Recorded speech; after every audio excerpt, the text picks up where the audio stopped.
Hi, this is Shannon Tidwell, Garden Girl at Two Peas in a Bucket, and you're back for the very last Memory Keeping Monday.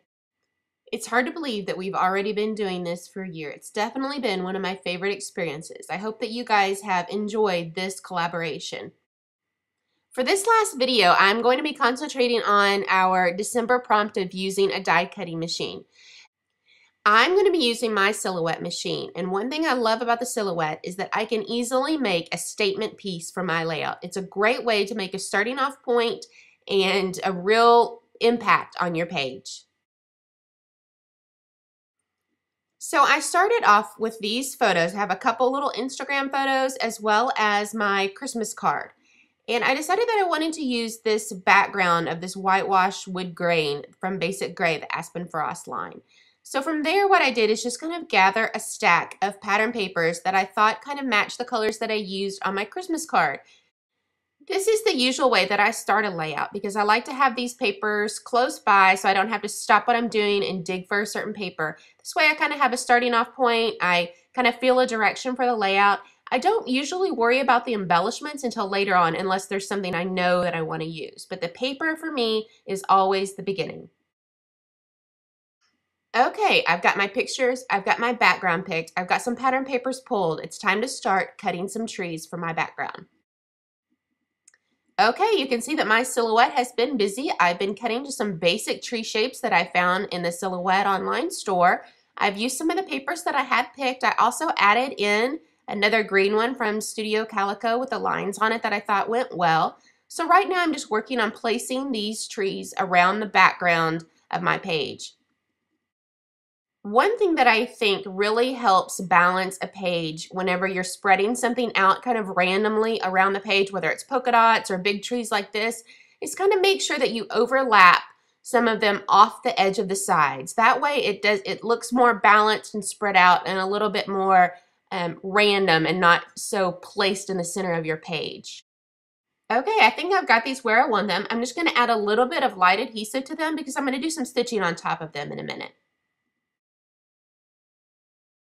And now that I've got my background set, I want to kind of get my bearings for where I want my photo to go and what other embellishments I want to add across the page. I'm thinking some type of banner to kind of go along with my Christmas card. And I definitely want to do my Christmas card so that it can flip over so that you can also see the back of the card. And maybe I'll put some goodies underneath the card. Okay, you can see that I've tried a couple things here. First, I punched out some circles from another pattern paper and made a little banner. And I'm not too crazy about it, so I'm thinking I'm going to go a different direction. And I've got this transparency from KI Memories.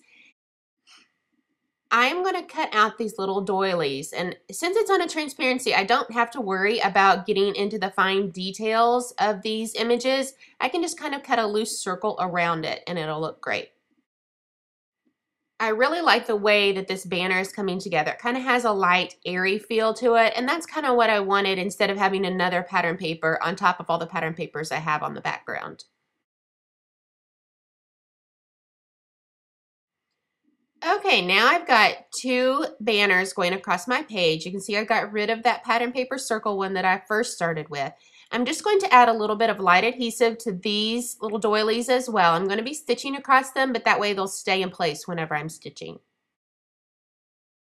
Okay, I've got my stitching. You can see that I added 2 lines along each banner. That's a little trick. When the first line doesn't go as planned, add another one, and then you've got kind of a messy look on purpose. I thought about adding some stitching around the edge of the layout, but decided that I wanted something a little bolder just on the top and the bottom. So another standby trick that I do quite often, I cut a little strip of some striped paper, and I'm going to adhere it to the top and bottom of the layout.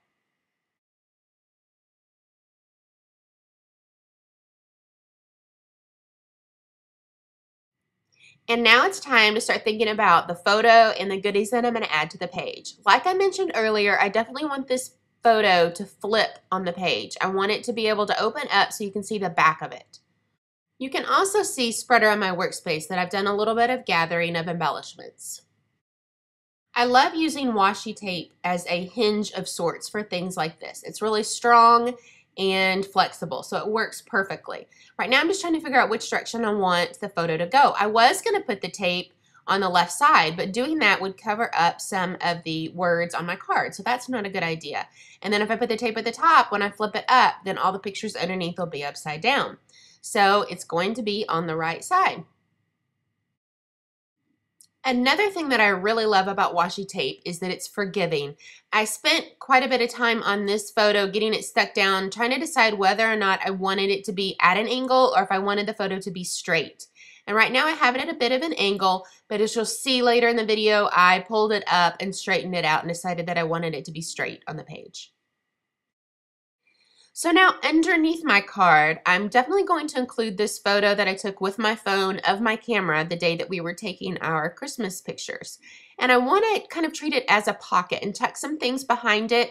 I feel like I need some height there behind the main photo.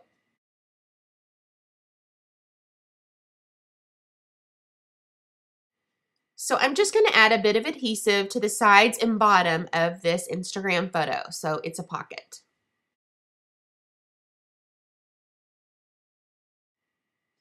So now I've got my pocket adhered, I've got this circle from Evalicious adhered, and I also found this cute little tag circle from Elle's Studio.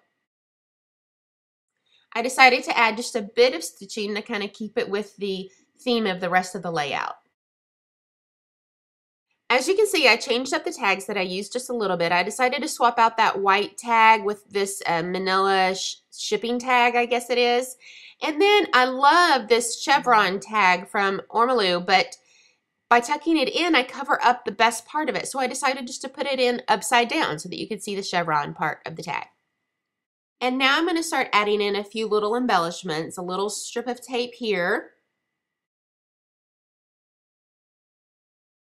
and a metal badge there. And then I use some more tape to make a little tab there at the bottom of my photo so that it could easily be flipped open. For the title of my layout, I decided to write it just like how I address my Christmas cards, on these little tags using a silver Sharpie. And you'll see on this one I wrote Christmas cards, and I later swapped this one out for one that just says Christmas card. At first thought I was going to write 2012 with a red Sharpie, but then I decided against that, decided to go with something that I knew would be a little bit neater and stand out maybe just a little bit more, and use some letter stickers. And now I'm going to spend a little bit of time trying to figure out where I want that title to go. You can see that it doesn't work tucked in. I don't really want to cover up the photo. So I'm just going to play around with it a little bit and see where it ends up.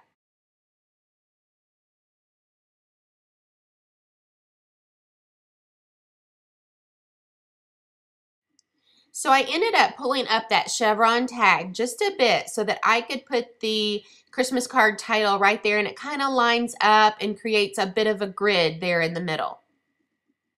So now I can fill in my journaling on this shipping tag.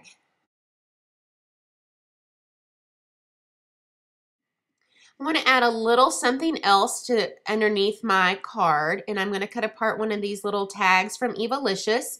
A tip when you're cutting apart tags like this, use longer scissors. It makes it easier to cut straight lines. And just adding a little note to it. Okay, I'm finishing up the details. I add a little bit of stitching to my washi tape hinge over there just to make sure that it stays good and stuck to the page, especially since I lifted it around a bit. And a little bit of stitching to that tag I just added.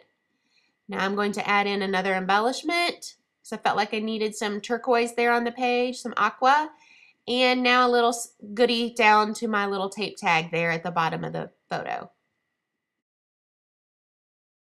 And there we have the final layout. I'm really pleased with how it turned out. The trees in the background really make it stand out. And if you'll also notice that I didn't have to use very many embellishments on this page. It's primarily pattern paper.